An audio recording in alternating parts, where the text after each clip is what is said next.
कभी कभी जवाब न देना सबसे बड़ा जवाब होता है, क्योंकि मौन भी बोलता है और उसका स्वर शब्दों से कहीं ज्यादा गहरा होता है। जब बुद्ध से एक व्यक्ति ने अपशब्द कहे तो उन्होंने कुछ नहीं कहा, लेकिन उस मौन ने उस व्यक्ति का पूरा जीवन बदल दिया। यही है आज की कहानी, मौन की शक्ति।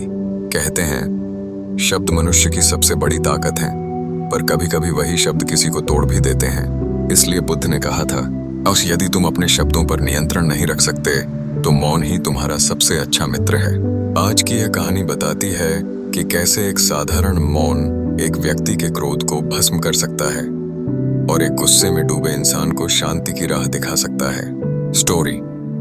बुद्ध और अपशब्द बोलने वाला व्यक्ति। एक दिन बुद्ध अपने शिष्यों के साथ गांव से गुजर रहे थे। गांव के बाहर एक व्यक्ति खड़ा था। वह बुद्ध से अत्यंत नाराज था, क्योंकि उसके परिवार के कुछ लोग बुद्ध के अनुयायी बन गए थे। जब बुद्ध पास आए तो उस व्यक्ति ने अपशब्दों की बौछार कर दी। वह चिल्लाया, तुम झूठे हो, लोगों को बहकाते हो, मेरे परिवार को तुमने पथभ्रष्ट कर दिया। बुद्ध शांत खड़े रहे। उनके चेहरे पर न क्रोध था न प्रतिक्रिया, बस एक गहरी शांत मुस्कान। उनके शिष्य क्रोधित हो उठे। भगवान, उसे उत्तर दीजिए, उसे उसके शब्दों का मूल्य समझाइए। बुद्ध ने कहा, यदि कोई तुम्हें उपहार दे और तुम उसे स्वीकार न करो तो वह उपहार किसका रहेगा? शिष्य बोले, जिसने दिया उसका। बुद्ध मुस्कुराए, तो मैं उस व्यक्ति के अपशब्दों को स्वीकार नहीं करता। वे उसी के पास लौट जाएंगे। यह सुनकर वह व्यक्ति निरुत्तर हो गया। वह सोच में डूब गया। यह व्यक्ति न तो गुस्सा हुए न दुखी। फिर मैं क्यों जल रहा हूं? ट्रांसफॉर्मेशन, मौन का प्रभाव। रात भर वह व्यक्ति सो नहीं पाया। सुबह होते ही वह बुद्ध के पास पहुंचा और उनके चरणों में गिर पड़ा। भगवान, मैंने आपको बहुत अपशब्द कहे, पर आपने उत्तर क्यों नहीं दिया? बुद्ध ने धीरे से कहा, क्योंकि अगर मैं उत्तर देता तो तुम्हारे शब्द मेरे भीतर जहर घोल देते, और जब मैं मौन रहा तो वह जहर तुम्हारे भीतर चला गया और उसी ने तुम्हें जगाया।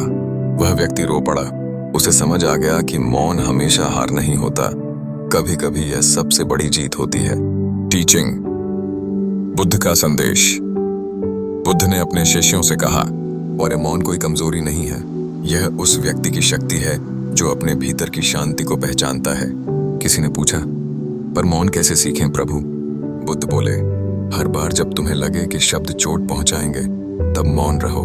जब तुम्हें लगे कि कोई तुम्हें समझ नहीं पाएगा तब मौन रहो, और जब तुम्हें लगे कि क्रोध बढ़ रहा है तब मौन को अपना आश्रय बना लो। बुद्ध ने आगे कहा, मौन सिर्फ बोलना बंद करना नहीं है, मौन का अर्थ है मन को शांत करना। Practical examples. जब कोई तुम्हें अपमानित करे तुरंत उत्तर मत दो। पहले एक गहरी सांस लो, फिर खुद से पूछो, क्या यह उत्तर देने लायक है? अधिकांश बार उत्तर होगा नहीं।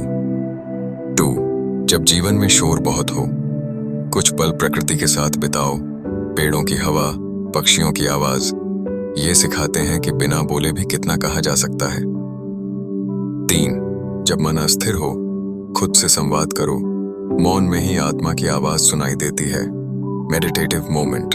धीमा संगीत, कुछ सेकंड का साइलेंस। आंखें बंद करो, अपने भीतर के शोर को सुनो। क्या महसूस होता है? वही मौन तुम्हारी असली शक्ति है। Closing message. जो व्यक्ति मौन में जीना सीख लेता है उसे कोई हिला नहीं सकता। उसके भीतर तूफान भी आए तो भी वह शांत रहता है, जैसे गहरा सागर।